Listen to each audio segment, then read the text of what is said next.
ஓம் சாந்தி.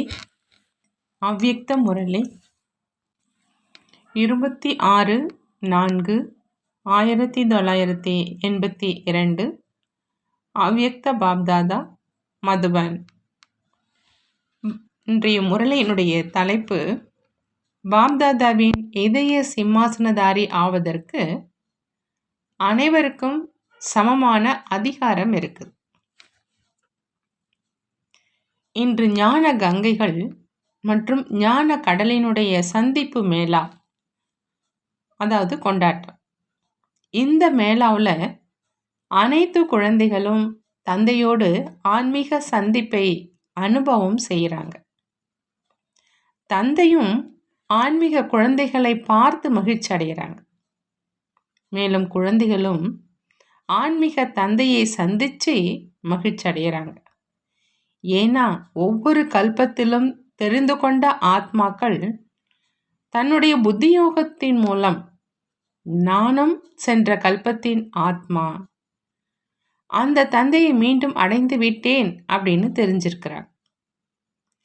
ஆகையினால அதே ஆனந்தம், சுகம், அன்பு மற்றும் குஷியினுடைய ஊஞ்சல்ல ஆடுவதனுடைய அனுபவம் செய்கிறாங்க. அந்த மாதிரி அனுபவத்தை செய்த சென்ற கல்பத்தினுடைய குழந்தைகள் மீண்டும் செஞ்சிட்டு இருக்கிறாங்க. அதே பழைய அறிமுகம் மீண்டும் நினைவுல வந்துடுச்சு. அந்த மாதிரி நினைவு சொரூப அன்பான ஆத்மாக்கள் இந்த அன்பு கடலில் மூழ்கி அன்பிலேயே ஐக்கியமாகி இருக்கும் ஆத்மாக்கள் தான் இந்த விசேஷ அனுபவத்தை தெரிஞ்சிக்க முடியும். அனைத்து குழந்தைகளும் அன்புக்குரிய ஆத்மாக்கள் தான். அன்பின் சுத்தமான சம்பந்தத்தின் காரணமா இங்கு வரை வந்து சேர்ந்திருக்கீங்க. இருந்தாலும் அன்பிலும் வரிசைக்கிரமமாக இருக்கிறாங்க. சிலர் அன்புல மூழ்கி இருக்கும் ஆத்மாக்கள், மேலும் சிலர் சந்திப்பு செய்வதின் அனுபவத்தை அவரவர்களுடைய சக்திக்கு ஏற்றபடி அனுபவம் செய்கிறவங்க. மேலும் சிலர் இந்த ஆன்மீக சந்திப்பின் ஆனந்தத்தை புரிஞ்சிக்கிறாங்க, புரிந்து கொள்வதற்கான முயற்சியில் ஈடுபட்டிருக்காங்க. இருந்தாலும் அனைவரையும் அன்புக்குரிய ஆத்மாக்கள் அப்படின்னு தான் சொல்வோம்.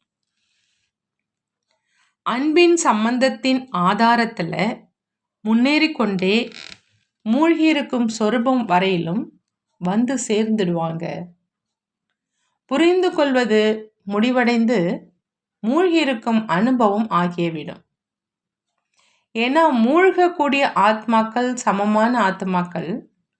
அப்படி சமம் ஆவது அப்படின்னா அன்புல மூழ்கிடுறது. ஆகினால எந்த அளவு தந்தைக்கு சமமாக ஆயிருக்கேன் அப்படின்னு உங்களை நீங்களே தெரிஞ்சுக்க முடியும். தந்தையினுடைய எண்ணம் என்னவாக இருக்குது? அந்த எண்ணத்துக்கு சமமா அன்புல ஐக்கியமாக இருக்கும் ஆத்மா என்னுடைய எண்ணம் இருக்குதா? அந்த மாதிரி வார்த்தைகள், காரியம், சேவை, சம்பந்தம் அனைத்திலும் தந்தைக்கு சமமாக ஆகியிருக்கிறேனா? அல்லது இதுவரை பெரிய வித்தியாசம் இருக்குதா? அல்லது சிறிதளவு வித்தியாசம் இருக்குதா? வித்தியாசம் இல்லாமல் ஆவதுதான் மன்மனா பவவின் மகா மந்திரம். இந்த மகா மந்திரத்தை ஒவ்வொரு எண்ணம் மற்றும் ஒவ்வொரு வினாடி சொர்பத்தில் கொண்டு வரணும் அப்படின்னு சொல்றாங்க பாபா. இதைத்தான் சமமான மற்றும் மூழ்கி இருக்கும் ஆத்மா அப்படின்னு சொல்றது. எல்லைக்கு அப்பாற்பட்ட தந்தை அனைத்து குழந்தைகளும் தந்தைக்கு சமமாக ஆகணும் அப்படின்னு எல்லைக்கு அப்பாற்பட்ட எண்ணம் வைப்பவர். நான் குருவாக ஆகணும் மற்றும் இவர்கள் சிஷ்யர் ஆகணும் என்று அப்படி கிடையாது. அனைவரும் தந்தைக்கு சமமாகி தந்தையின் இதய சிம்மாசனதாரியாக ஆகட்டும். இங்கு யாரும் கதியில, அதாவது இருக்கையில அமர்பவராக ஆக வேண்டாம். இதுவோ ஓரிருவர் ஆவாங்க. ஆனா எல்லைக்கு அப்பாற்பட்ட தந்தை எல்லைக்கு அப்பாற்பட்ட இதய சிம்மாசனதாரியாக ஆக்கிறார். அதுக்கு அனைத்து குழந்தைகளும் அதிகாரியாக ஆக முடியும். அனைவருக்கும் ஒரே மாதிரியான பொன்னான வாய்ப்பு இருக்குது. ஆரம்பத்தில் வந்திருந்தாலும், இடையில வந்திருந்தாலும், அல்லது இப்பொழுது வந்திருந்தாலும் அனைவருக்கும் சமமாக ஆவதற்கு, அதாவது இதய சிம்மாசனதாரியாக ஆவதற்கு அனைவருக்கும் முழு அதிகாரம் இருக்குதுன்னு சொல்றாங்க பாபா. பின்னால் வந்தவங்க முன்னுக்கு செல்ல முடியாது என்று அப்படி கிடையாது. யாரும் முன்னுக்கு செல்ல முடியும். ஏன்னா இது எல்லைக்கு அப்பாற்பட்ட செல்வம். முதல்ல வந்தவங்க எடுத்துட்டாங்க, எனவே முடிஞ்சிடுச்சு, அப்படி கிடையாது. அந்த அளவற்ற செல்வம். இதற்கு பிறகு கூட யார் எவ்வளவு பெற விரும்புகிறாங்களோ அந்த அளவு பெற முடியும். ஆனால் இது அதிகாரத்தை பெறுபவர்களின் மேல் இருக்குது. ஏன்னா அதிகாரத்தை பெறுவதன் கூடவே அடிமைத்தனத்தினுடைய சமஸ்காரத்தை விடணும். வேறு ஒன்றும் இல்லை, அடிமைத்தனம் மட்டும் இருக்குது.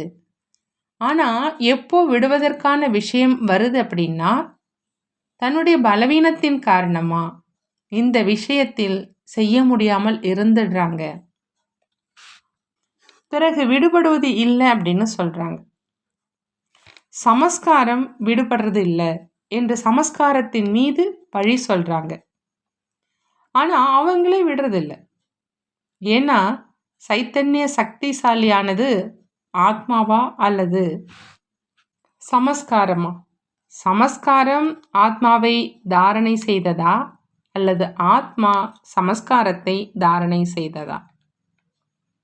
ஆத்மாவுடைய சைத்தன்ய சக்தி சமஸ்காரமா அல்லது சமஸ்காரத்தின் சக்தி ஆத்மாவா? எப்பொழுது தாரணை செய்வது ஆத்மா அப்படின்னா, விட வேண்டியதும் ஆத்மாதானே அன்றி சமஸ்காரம் அதுவாகவே விடுபடாது. பிறகு சமஸ்காரம், சுபாவம், பழக்கம் மற்றும் இயல்பு அப்படின்னு பல பல பெயர் கொடுக்குறாங்க. ஆனால் சொல்லக்கூடிய சக்தி எது? பழக்கம் பேசுதா அல்லது ஆத்மா பேசுதா? அப்படின்னா எஜமானனா அல்லது அடிமையா? அப்படி அதிகாரத்தை, அதாவது எஜமான தன்மையை தாரணை செய்வதில் எல்லைக்கு அப்பாற்பட்ட வாய்ப்பு இருந்தும் அவங்க சக்திக்கு ஏற்ற மாதிரி பெறுபவர்களாக ஆகிடுறாங்க. காரணம் எது ஆச்சு? என்னுடைய பழக்கம், என்னுடைய சமஸ்காரம், என்னுடைய நேச்சர் அப்படின்னு சொல்லியும் எஜமானத்தன்மை இல்லை. ஒருவேளை என்னுடையது அப்படின்னா அவரே தான் எஜமானர் இல்லையா? அந்த மாதிரி எஜமானன் என்ன விரும்புகிறாரோ அதை செய்ய முடியல, பரிவர்த்தனை செய்ய முடியல, அதிகாரத்தை வைக்க முடியல அப்படின்னா அவர் என்னன்னு சொல்றது? அந்த மாதிரி பலகீனமான ஆத்மாவை அதிகாரி ஆத்மான்னு எப்படி சொல்வோம்? திறந்த வாய்ப்பு இருந்த போதிலும் தந்தை வரிசை கிரமமாக கொடுப்பது இல்லை. ஆனால் அவங்களே அப்படி ஆக்கிடுறாங்க. தந்தையினுடைய இதய சிம்மாசனம் முழு உலகினுடைய ஆத்மாக்களையும் கூட அமர வைக்க முடியும். அந்த அளவு விராட சொரூபமானது. ஆனால் அமர்வதற்கு தைரியம் வைக்கிறவங்க எத்தனை பேர் ஆகிறாங்க? ஏன்னா இதய சிம்மாசனத்தில் அமர்வதற்காக இதயத்தினுடைய ஒப்பந்தம் செய்ய வேண்டியதாக இருக்குது. எனவே தான் தில்வாலா அப்படின்னு தந்தைக்கு பெயர் வந்தது. அதாவது பெரிய இதயம் உள்ளவர். அப்படி இதயத்தை கொடுக்கவும் செய்கிறார், பறிக்கவும் செய்கிறார். எப்பொழுது ஒப்பந்தம் ஆக தொடங்குது அப்படின்னா மிகுந்த சாதுரியம் செய்கிறாங்க. முழுமையான ஒப்பந்தம் செய்யறதில்லை, கொஞ்சம் வச்சிப்பாங்க. பிறகு என்ன சொல்வாங்க? மெதுவாக செய்து கொடுத்து கொண்டே இருப்பாங்க. தவணை முறையில் செய்வதை விரும்புகிறாங்க. ஒரே வெட்டில் 2 துண்டு என்று ஒப்பந்தம் செய்கிறவங்க ஒருவருடையவராக இருக்கிற காரணத்தினால எப்பொழுதும் ஒரே சீராக இருக்கிறாங்க. மேலும் அனைத்திலும் நம்பர் 1 ஆக ஆயிடுறாங்க. மற்றபடி கொஞ்சம் கொஞ்சம் செய்து ஒப்பந்தம் யார் செய்கிறாங்களோ அவங்க ஒன்றுக்கு பதிலாக 2 படகுகளில் கால் வைக்கிறவங்க. எப்பொழுதும் ஏதாவது குழப்பத்தில் சஞ்சலத்தில் இருப்போர் ஒரே சீராக இருப்பவராக ஆகிறது இல்லை. ஆகையினால் ஒப்பந்தம் செய்ய வேண்டும் அப்படின்னா 1 வினாடியில் செய்யுங்க. இதயத்தை துண்டு துண்டாக ஆக்காதீங்க. இன்று தன்னிடமிருந்து இதயத்தை அகற்றி தந்தை மேல் வச்சிங்க அப்படின்னா, ஒரு துண்டு கொடுத்தீங்க அப்படின்னா, ஒரு தவணை கொடுத்தீங்க, பிறகு நாளை உறவினர்களிடமிருந்து இதயத்தை அகற்றி தந்தையிடம் கொடுத்தீர்கள் என்றால் 2வது தவணை கொடுத்தீங்க, 2வது துண்டு கொடுத்தீங்க. இதனால் என்ன ஆகும்? தந்தையுடைய செல்வத்தின் அதிகாரத்துக்கும் துண்டிற்கு உரியவர்களாக ஆகிறீங்க. பிராப்தியினுடைய அனுபவத்தில் அனைத்து பிராப்திகளுடைய அனுபவத்தை அடைய முடியாது. கொஞ்சம் கொஞ்சம் அனுபவம் செஞ்சாங்க, இதனால் எப்பொழுதும் நிரம்பியவராக திருப்தியானவராக இருக்க மாட்டார். ஆகையினால் அநேக குழந்தைகள் இன்று வரையிலும் எப்படி மற்றும் எந்த அளவு இருக்கணுமோ அந்த அளவு இல்லை அப்படின்னு சொல்கிறாங்க. சிலர் முழுமையாக அனுபவம் ஆகிறது இல்லை, கொஞ்சம் ஆகுது அப்படின்னு சொல்கிறாங்க. மேலும் சிலர் ஆகுது ஆனால் எப்பொழுதும் ஆகிறதில்லைன்னு சொல்கிறாங்க. ஏன்னா முழுமையான ஒப்பந்தம் செய்யவில்லை அப்படின்னா அனுபவமும் முழுமையாக ஆகிறதில்லை. ஒரே நேரத்தில் ஒப்பந்தம் செய்யணும் அப்படிங்கிற எண்ணம் வைக்கலை. எப்பொழுதாவது செய்கிறாங்க அப்படின்னா அனுபவமும் எப்பொழுதாவது ஆகுது, எப்பொழுதாவது ஆவதில்லை. உண்மையிலேயே இந்த ஒப்பந்தம் எவ்வளோ பிராப்தி செய்விக்கக்கூடியது. அலைந்து கொண்டே இருக்கும் இதயத்தை கொடுப்பது மற்றும் திலாராம் தந்தையின் இதய சிம்மாசனத்தின் மேலே சுலபமாக அதிகாரத்தை அடைவது. இருந்தும் ஒப்பந்தம் செய்வதற்கு தைரியம் இல்லை. தெரிந்தும் இருக்கிறாங்க, கூறவும் செய்கிறாங்க. ஆனால் இருந்தும் தைரியம் இல்லாதவர்கள் பாக்கியத்தை அடைய முடியாது. மிக மலிவான ஒப்பந்தம்தான் இல்லையா? அல்லது கடினமாக இருக்குதா? சொல்வதற்கோ மலிவு என்று அனைவரும் சொல்கிறாங்க. எப்பொழுது செய்ய தொடங்குறாங்களோ அப்போ கடினமாக்கிடுறாங்க. உண்மையில் கொடுப்பது அல்ல. இரும்பை கொடுத்து விட்டு வைரத்தை பெறுவது என்பது கொடுத்ததாக ஆனதா அல்லது பெறுவதாக ஆனதா? அப்படியானால் பெறுவதற்கும் தைரியம் இல்லையா? எனவேதான் எல்லைக்கு அப்பாற்பட்ட தந்தை அனைவருக்கும் ஒரே மாதிரி தான் கொடுக்கறாங்க. ஆனால் பெறவங்க திறந்த வாய்ப்பு இருந்த போதிலும் வரிசைக்கிரமாக ஆயிடுறாங்க. வாய்ப்பை எடுக்க விரும்புகிறீங்க அப்படின்னா எடுத்துக்குங்க. பிறகு என்னால் செய்ய முடிந்திருக்கும் ஆனாலும் செய்யலை அப்படிங்கிற இந்த காரணம் அப்படிங்கிற முறையீட்டை யாரும் கேட்க மாட்டாங்க. முன்பே வந்திருந்தேன் அப்படின்னா முன்னுக்கு சென்று இருப்பேன். இந்த சூழ்நிலைகள் இல்லாமல் இருந்திருந்தால் முன்னுக்கு போயிருப்பேன். இந்த முறையீடுகள் தனது பலகீனங்களினுடைய விஷயங்கள். சுயநிலையின் முன்பு சூழ்நிலைகள் ஒன்றும் செய்ய முடியாது. விக்ன விநாசக் ஆத்மாக்களினுடைய எதிரில் தடை முயற்சி செய்வதில் தடை போட முடியாது. நேரத்தின் வேகத்துக்கு ஏற்ற மாதிரி முயற்சி செய்வதனுடைய வேகம் இல்லை. 2 வருடமானவர் முன்னுக்கு செல்ல முடியும், 2 மாதமானவர் முன்னுக்கு செல்ல முடியாது என்று அப்படி கிடையாது. இங்கேயும் ஒரு நொடியில் செய்யும் ஒப்பந்தம். 2 மாதமோ எவ்வளோ நீண்ட காலம். ஆனால் எப்பொழுது வந்தீர்களோ அப்பொழுதிலிருந்து தீவிர வேகம் இருக்குதா? ஆகையினால எப்பொழுதும் தீவிர வேகத்தில் செல்லும் ஆத்மா அநேக அலட்சியமான ஆத்மாக்களை விட முன்னுக்கு போக முடியும். ஆகையினால தற்சமயத்துக்கு மற்றும் மாஸ்டர் சர்வசக்திவான் ஆத்மாக்களுக்கு தனக்காக என்ன விரும்புகிறாங்களோ, எவ்வளவு முன்னேறி செல்ல விரும்புகிறாங்களோ, எந்த அளவு அதிகாரியாக விரும்புகிறாங்களோ அந்த அளவு சகஜமாக ஆக முடியும் அப்படிங்கிற வரதானம் இருக்கு. ஏன்னா இப்பொழுதைய நேரம் வரம் பெற்ற நேரம். வரமளிக்கும் தந்தையின் வரம் பெற்ற ஆத்மாக்கள் நீங்கள். வரம் பெறும் ஆத்மாக்களாக ஆகணும் அப்படின்னா இப்போ ஆகுங்க. பிறகு வரம் பெறும் நேரமும் முடிஞ்சிடும். பிறகு கடும் உழைப்பிற்கு பின்பும் ஒன்றும் அடைய முடியாது. எனவே என்ன அடைய வேண்டுமோ அதை இப்பொழுது அடைஞ்சிக்கிங்க. என்ன செய்ய வேண்டுமோ அதை இப்பொழுது செஞ்சிடுங்க, யோசிக்காதீங்க. ஆனால் என்ன செய்ய வேண்டுமோ அதை திட எண்ணத்தோடு செஞ்சிடுங்க, மேலும் வெற்றி அடையுங்கள் அப்படிங்கிறாங்க பாபா. நல்லது. அந்த மாதிரியான அனைத்து அதிகாரி குழந்தைகளுக்கும் ஒரு நொடியில் ஒப்பந்தம் செய்பவருக்கு அதாவது என்ன நினைத்தாரோ அதை செய்தார். அந்த மாதிரி எப்பொழுதும் தைரியமுள்ள சிரேஷ்ட ஆத்மாக்களுக்கு எப்பொழுதும் எஜமானனாகி பரிவர்த்தனை சக்தி மூலம் பலவீனங்களை அகற்றக்கூடிய என்ன சிரேஷ்ட காரியம் செய்ய விரும்புகிறாரோ அதை செய்யக்கூடிய அந்த மாதிரி மாஸ்டர் சர்வசக்திவான் இதய சிம்மாசனதாரி அதிகாரி குழந்தைகளுக்கு பாப்தாதாவின் அன்பு நினைவுகள் மற்றும் நமஸ்காரம் செய்கிறாங்க. நாமும் நம்மளுடைய பாப்தாதாவுக்கு அன்பு நினைவுகள் மற்றும் நமஸ்காரம் செய்வோம். டீச்சர்களோடு அவ்யக்த பாப்தாதாவினுடைய சந்திப்பு. தன்னை எப்பொழுதும் சேவாதாரி என்று புரிந்து கொண்டு சேவையில் ஈடுபட்டு இருக்கீங்க தான் இல்லையா அப்படின்னு பாபா கேட்குறாங்க. சேவையின் வெற்றிக்கான ஆதாரம் விசேஷமாக சேவாதாரிக்காக என்ன இருக்குது தெரிஞ்சிருக்கீங்களா கேட்குறாங்க. வெற்றி இருக்க வேண்டும் என்றுதான் எப்பொழுதும் சேவாதாரி விரும்புகிறாங்க. ஆனால் வெற்றி அடைவதற்கான ஆதாரம் என்ன?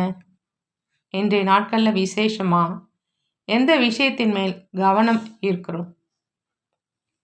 அங்கே இருக்கிறவங்களாம் தியாகத்தின் மேல் அப்படின்னு சொல்கிறாங்க. தியாகமின்றி தபஸ்யாவினுடைய வெற்றி கிடையாது. அப்படி சேவாதாரி அப்படின்னா தியாகம் நிறைந்தவர் மற்றும் தபஸ்யா செய்கிறவங்க. தபஸ்யா அப்படின்னா என்ன? ஒரு தந்தையை தவிர வேறு யாரும் இல்லை. இதுதான் ஒவ்வொரு நேரத்தினுடைய தபஸ்யா. மேலும் தியாகம் எது அப்படின்னு கேட்குறாங்க பாபா. அதை பற்றியும் மிகவும் கூறியிருக்கிறோம். ஆனால் சார ரூபத்தில் சேவாதாரிகளுடைய தியாகம் எப்படி நேரமோ, எப்படி பிரச்சனைகளோ, எப்படி மனிதர்களோ அதற்கு ஏற்ப தன்னை வளைத்து கொண்டு தனக்கு நன்மை மற்றும் மற்றவர்களுக்கு நன்மை செய்வதற்காக எப்பொழுதும் இலகுவானவராக இருக்கணும். எப்படி சூழ்நிலையோ, அதாவது எங்காவது தன்னுடைய பெயரை, சமஸ்காரங்களை, வீணான எண்ணங்களை, ஸ்தூல அற்பகால சாதனங்களை தியாகம் செய்ய வேண்டியதாக இருக்குது என்றால் அந்த சூழ்நிலையில் மேலும் நேரத்துக்கு தகுந்தாற் போல தன்னுடைய உயர்ந்த நிலையை உருவாக்க முடியணும். அதற்காக எப்படிப்பட்ட தியாகத்தை செய்ய வேண்டியதாக இருந்தாலும் செய்து விடுங்க. தான் வளைந்து கொடுக்க வேண்டும். இதைத்தான் தியாகமூர்த்தி அப்படின்னு சொல்றது. தியாகம், தபஸ்யா, பிறகு சேவா. தியாகம் மற்றும் தபஸ்யா தான் சேவையின் வெற்றிக்கான ஆதாரம். நான் தியாகம் செய்தேன் என்று தியாகத்தின் அபிமானமும் இல்லாத தியாகியாக இருக்கணும் அப்படிங்கிறாங்க பாபா. ஒருவேளை இந்த எண்ணமும் வருது அப்படின்னா இதுவும் தியாகம் இல்லை. சேவாதாரி அப்படின்னா பெரியவர்களுடைய டைரக்ஷன், அதாவது வழிகாட்டுதலை உடனே நடைமுறையில் கொண்டு வர்றவங்க. கூடியிருக்கும் மக்களுக்காக ஏதாவது டைரக்ஷன் கிடைத்தாலும் நான் சரிதான் அப்படின்னு நிரூபிக்க முயலுதல் கூடாது. நீங்கள் சரிதான், ஆனால் மக்கள் கூட்டத்திற்காக பொறுப்பில் இருக்கும் ஆத்மாக்களிடமிருந்து டைரக்ஷன் கிடைக்குது அப்படின்னா சரிங்க ஐயா, அப்படியே ஆகட்டுங்க அப்படின்னு சொல்வது தான் சேவாதாரிகளுடைய விசேஷம். இது தலை வணங்குவது கிடையாது, கீழே இறங்குவது கிடையாது, ஆனால் இருந்தும் உயர்வதாக செல்வது. சில நேரம் நான் செய்தேன் அப்படின்னா நான் தாழ்ந்த நிலைக்கு சென்று விடுவேன். என்னுடைய பெயர் குறைந்துடும், என்னுடைய பர்சனாலிட்டி குறைஞ்சிடும் அப்படின்னு நினைக்கிறாங்க. ஆனால் அப்படி இல்லை. ஏற்று நடப்பது என்றால் மரியாதை குறைவதாக ஆவது. பெரியவர்களுக்கு மரியாதை கொடுப்பது அப்படின்னா சுயமரியாதையை பெறுவது. ஆகினால தன்னுடைய மதிப்பு மரியாதையையும் தியாகம் செய்யும் சேவாதாரியாக இருக்கணும். அற்பகால மதிப்பு மரியாதையை பெற்று என்ன செய்வீங்க? கட்டளைப்படி நடப்பவர் ஆவதுதான் நிரந்தரமான மதிப்பு மரியாதையை பெறுவது. அழியாததை பெற வேண்டுமா அல்லது இப்பொழுது கிடைப்பதை பெற வேண்டுமா? அப்படி சேவாதாரி அப்படின்னா இந்த அனைத்து விஷயங்களினுடைய தியாகம் செய்வதில் எப்பொழுதும் எவரடியாக இருப்பது. பெரியவங்க சொன்னாங்க மற்றும் செய்தேன். அந்த மாதிரியான விசேஷ சேவாதாரிகள் அனைவருக்கும் மற்றும் தந்தைக்கும் பிரியமானவர்களாக இருப்பாங்க. வளைந்து கொடுப்பது அப்படின்னா சிறியவர்களாக ஆவதில்லை, ஆனால் வெற்றி என்ற பழத்தை நன்றாக பழுக்க வைப்பது. அந்த நேரம் என்னுடைய பெயர் கீழே சென்று கொண்டே இருக்குது. அவர் பெரியவராக ஆயிட்டார், நான் சிறியவனாக ஆயிட்டேன். என்னை கீழே இறக்கிட்டாங்க, அவரை உயர்த்திட்டாங்க என்று அனுபவமாகும். ஆனால் நடப்பது ஒரு நொடிக்கான விளையாட்டு. ஒரு நொடியில் வெற்றி ஏற்பட்டுடுது, ஒரு நொடியில் தோல்வி ஏற்பட்டுடுது. ஒரு நொடியின் தோல்வி நிரந்தரமான தோல்வி ஆகிடுது. அது சந்திர வம்சத்தினுடைய வில் ஏந்தியவராக ஆக்கிடுது. மேலும் ஒரு நொடியினுடைய வெற்றி நிரந்தர குஷியை பிராப்தி செய்விக்குது. அதனுடைய அடையாளமாக ஸ்ரீ கிருஷ்ணன் புல்லாங்குழல் வாசித்து கொண்டிருப்பதாக காண்பிச்சிருக்கிறாங்க. சந்திரவம்சத்தை வில்லு ஏந்தியவர் எங்கே மற்றும் புல்லாங்குழல் வாசிப்போர் எங்கே? ஆகினால ஒரு நொடிக்கான விஷயம் கிடையாது, ஆனால் ஒரு நொடியின் ஆதாரம் எப்பொழுதும் இருக்குது. ஏன்னா இந்த ரகசியத்தை புரிந்துக்கிட்டு எப்பொழுதும் முன்னேறி சென்று கொண்டே இருங்கிறாங்க பாபா. பிரம்ம பாபாவை பார்த்தீங்களா? பிரம்ம பாபா தன்னைத்தானே எவ்வளோ தாழ்த்தி கொண்டார். குழந்தைகளுடைய காலை பிடித்து விடுவதற்கும் தயாராகி அவ்வளோ பணிவானவராகி சேவாதாரியாக ஆனார். குழந்தைகள் என்னை விட முன்னுக்கு இருக்கிறாங்க, குழந்தைகள் என்னை விட நன்றாக சொற்பொழிவு நிகழ்த்த முடியும், முதல்ல நான் என்று ஒருபொழுதும் சொன்னது கிடையாது. குழந்தைகள் முன்னுக்கு, முதல்ல குழந்தைகள், பெரிய குழந்தைகள் என்று சொன்னார்.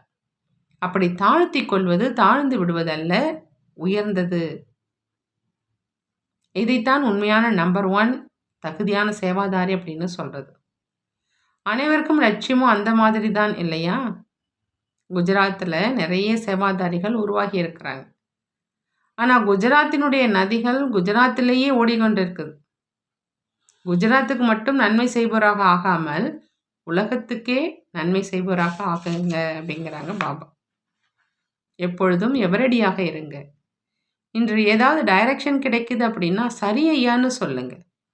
என்ன ஆகும், எப்படி ஆகும், ட்ரஸ்டிக்கு என்ன, எப்படி என்று என்ன யோசிக்க வேண்டியிருக்குது? உங்களை நீங்களாகவே சமர்ப்பித்தீர்கள் அப்படின்னா விடுபட்ட நிலையில் இருப்பீங்க. பற்றுதல் ஈர்ப்பிலிருந்து விலகிடுவீங்க. இன்று இங்கே இருக்கீங்க, நாளை வேறு எங்கு சென்றாலும் விலகி இருப்போராக ஆகிவிடுவீங்க. இங்கேயே இருக்கணும் அப்படின்னா கொஞ்சம் ஆகணும், கொஞ்சம் ஆக்க வேண்டும் என்பதும் இருக்கும். இன்று இங்கே நாளை அங்கே, இன்று இங்கே நாளை அங்கே. பறவை இன்று ஒரு கிளையில் இருக்குது, நாளை இன்னொரு கிளையில் இருக்கும். அதனால் மனநிலை விலகி இருப்பதாக வேண்டும். சில இடங்களில் 20 வருடங்கள் இருந்தாலும் எப்பொழுதும் எவரடியாக இருங்க. எப்படி ஆகும் என்று நீங்களே யோசிக்காதீங்க. இதைத்தான் மகா தியாகி அப்படின்னு சொல்கிறதுங்கிறாங்க பாபா. நல்லது. வரதானம். சங்கமயுக நேரத்தின் மகத்துவத்தை தெரிந்து பரமாத்ம ஆசீர்வாதங்களினால் பையை நிரப்பும் மாயாவை வென்றவர் ஆகுக. சங்கமயுகத்தினுடைய நேரத்தின் மகத்துவத்தை தெரிஞ்சுக்கிட்டு பரமாத்மா ஆசீர்வாதங்களினால பையை நிரப்பும் மாயாவை வென்றவராக ஆகுக. சங்கமயுகத்தின் ஒரு வினாடி மற்ற யுகங்களின் ஒரு வருடத்தையும் விட அதிகம். இந்த நேரம் ஒரு வினாடியை இழந்தாலும் ஒரு வினாடி அல்லது மிக அதிகமாக இழந்தீங்க. எவ்வளோ மகத்துவம் எப்பொழுதும் நினைவிருக்குது அப்படின்னா ஒவ்வொரு வினாடியும் பரமாத்மா ஆசீர்வாதங்களை பெற்றுக்கொண்டே இருப்பீங்க.